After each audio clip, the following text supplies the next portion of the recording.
Amen. So I recognize that it is Easter Sunday. And as I studied and got myself prepared for this Sunday, I spoke to God, and me and God had our conversation. Our conversation usually consists of God telling me what to do, and then me saying, but God, is this, and this, and God saying, this is what I want you to do. And me saying, but how is that going to look with everybody? And then God says, this is what I want you to do. And so then I end up saying, okay, God, I'll do what you want me to do. And so we get to this point where we were talking, and we've been in our series, and our series was talking about heroes of faith. And we were talking about replacing your fear with faith. And so this is the moment where God said, now it is time to talk about Samson. Okay. Y'all remember back when we first started the series, I said Samson was supposed to be the second or third one in the line, but God was telling me it's not time for Samson yet. But now, on this Easter Sunday, it's time for Samson. And so I was asking God, how is it time for Samson when we should be talking about Jesus? And God tells me Samson is the prime example of how we actually are. And I'll explain that as we go. But I want to do a quick recap because I want to get Samson right on center stage. And so the first thing I want to do is I want to go over the other ones we talked about real quick. I want to tell you, first of all, I'd like to begin with some comparisons. The first comparison is Gideon. Our first hero of faith was called and told that he would save Israel from the Midianites. Barak was called and told that this is the day in which the Lord had delivered Sisera unto thine hand. Jephthah was confident that the Lord would deliver the children of Ammon into his hands and protect the children of Israel from invasion. In my comparison, all three of these men understood and were told the Lord would be with them. All three of these men were willing to do what they were asked to do for the Lord. All three of these men knew God. And so now we move to Samson. Samson was a Nazirite. The word Nazirite means separated one or dedicated one. Does that sound familiar? We're supposed to be saved, sanctified, and filled with the Holy Ghost. The word sanctified means to be set apart. So my first thing for us to understand is we are not much different than Samson. Samson was a Nazirite. He was separated. He was dedicated to God from his birth. Meaning God had a special plan for Samson. Now, unlike all of the other heroes of faith, Samson was told that the Lord would be with him, and instead of someone saying to Samson the Lord would be with him, the Spirit of the Lord was upon Samson. It's different. And he had this miraculous strength. Unlike the other men that were told that the Lord would deliver the enemy into their hands, Samson's destiny was not to defeat the Philistines, but to be the beginning of deliverance from them. In other words, Samson was not supposed to win the war. He was only supposed to be the beginning of the war, the beginning of the plan. Unlike other men, Samson did not readily do the job he was given. He sort of did what he wanted to do. Right? Another comparison, God has given us things that he wants us to do. And just like Samson, we haven't readily jumped to the job. Right? And so when we look at Samson, we have to look at Samson with the right lenses. What I mean by that is, first of all, we have to take into consideration when we look at Samson, we have to look at ourselves. And the first thing I want to say is that we were all given gifts. Samson's gift was his strength. when we look at Samson, it's very easy for us to say, how can he act that way? How can he act the way he did? How can he be given such great power, such a great gift, and he turns around and squanders it on silliness? We look at Samson and we say he was dedicated to God. Obviously, his parents were believers. He grew up in a believing household despite the Israelites turning to wickedness. Did he learn nothing when he was in the house with his parents? Can I bring it to present day? I don't think all of us do, but some of us say, those PKs, they are the worst ones. Those PK preacher kids are the ones that are the absolute worst. Now, how can they grow up in a house where their daddy is a pastor and they do the worst stuff you can imagine them doing? Can I bring it to present day? Present day says we were all given gifts. And like Samson, we have all squandered them. God has placed something special in each and every one of us to be used for his purpose. And then the question I have to ask is, are we acting like Samson, Gideon, Barak, or Jephthah? Y'all remember I said that there are different types of people of faith, right? One type is the Gideon type, which is the fearful, unsure type, right? Needed some clarification. The other type is Barak, who's the negotiator. He wanted to negotiate the terms of him doing his service. And then you had the 3 Hebrew boys who had that absolute faith that it doesn't matter what you do to me, I'm going to believe anyway. And you had Jephthah, the one who was rejected. Those people who feel like they're not good enough. Those people who have that type of faith, that have that thing hindering them because they feel they're not good enough. But now you have Samson. All right. And Samson, he was that reluctant type. Oh. The reluctant type knows what he's supposed to do, knows what God has given them to do, but by the same token has decided that I'm not ready yet.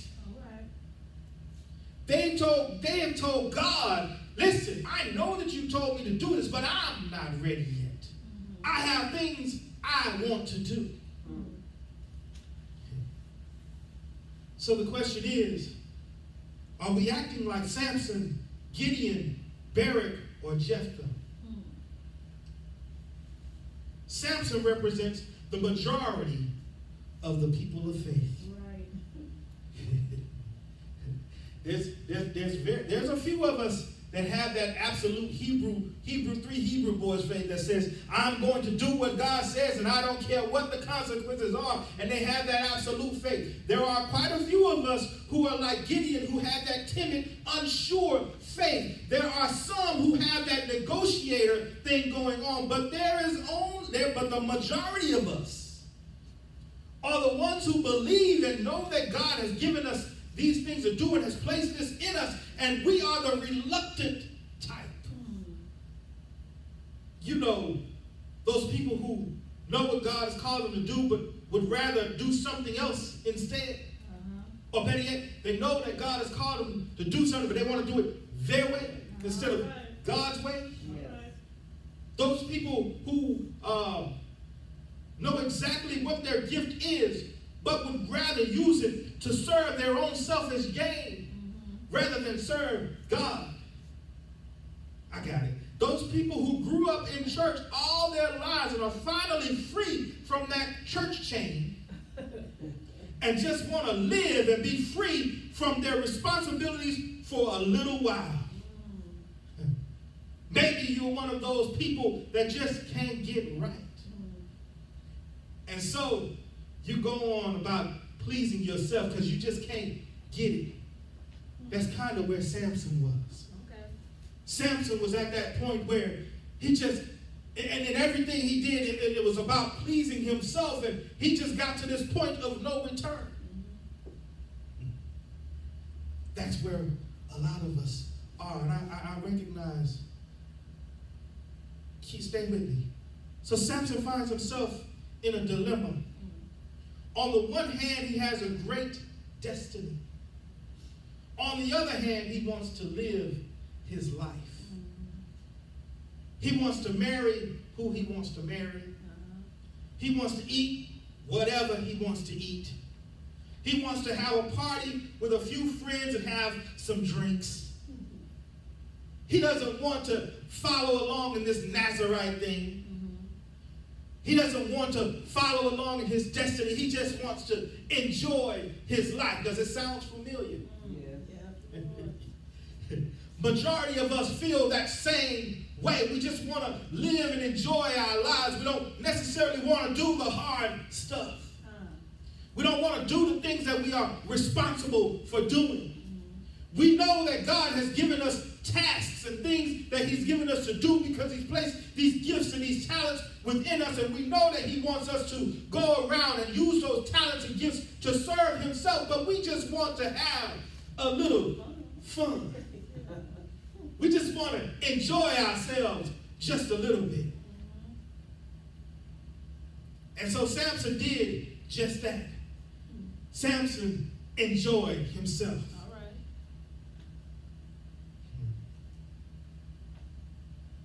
God has given us these wonderful gifts. And we find ourselves caught between a great destiny in his service and just wanting to live our lives. So we, like Samson, walk through the vineyard. Let me explain that for a minute. Samson, as a Nazarite, was told he could not ever have drink from a vine. What was Samson doing walking in the vineyard? Why was Samson walking in the vineyard when he know he ain't supposed to have anything from those vines? All right. Ask yourself the same question. Why do we go where we go? Right. Why do we do what we do? Why do we tempt fate? Why do we tempt ourselves with this sin? We go and we know we don't know we shouldn't be there because we say the same thing. I shouldn't be here, but. I shouldn't do this, but. I shouldn't go here, but. And some of us even go even further than that and say, I shouldn't do this, but Lord, you're going to have to forgive me. I shouldn't go here, but Lord, you're just going to have to forgive me for this one. The arrogance of yourself to say, I shouldn't, but you're going to have to forgive me. Samson decides that he's going to go through the vineyard. Not only that, Samson sees a lion that he's defeated or he's killed once before, but he goes through this vineyard and he sees this lion that he killed before because he was going to look at his great feast. And he sees that the bees have made honey inside of that dead carcass. And Samson goes and gets some of the honey and brings it back to his parents. He's broken another rule of the Nazarites. The other rule is he wasn't supposed to touch a dead body. Well, in order to get that honey, he had to have touched a dead body. So now he's broken one more rule. 2 strikes. Y'all see where I'm going? Yes. Samson he's had 3 strikes. He's got 1 left because he's broken 2 of the rules already, and he's getting to the point where he can't be a Nazarite anymore. Does it sound familiar? We keep going and going. Yeah. And we keep breaking these rules. And it gets to a point where we get a few more rules, and then all of a sudden, we are so far from God that we forgot who we are or who we were. Yeah. So Samson has broken 2 rules already.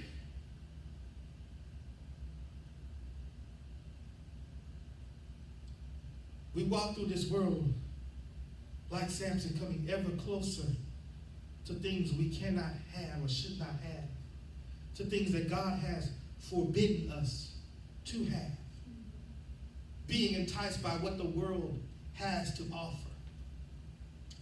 And the more we are enticed by what the world has to offer, the more we fall deeper and deeper into the trap the world has set for us.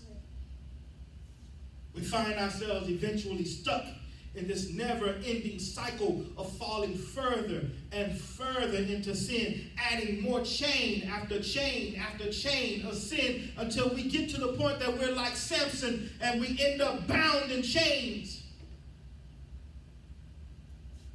Not at all what God has called us to be. Not at all what God has placed in us, these gifts that he's given us to do. By the end, we find ourselves wrapped up and bound up in these chains of sin, unable to move. We've already got 2 strikes, like Samson. All we need is that 3rd strike to tip us over.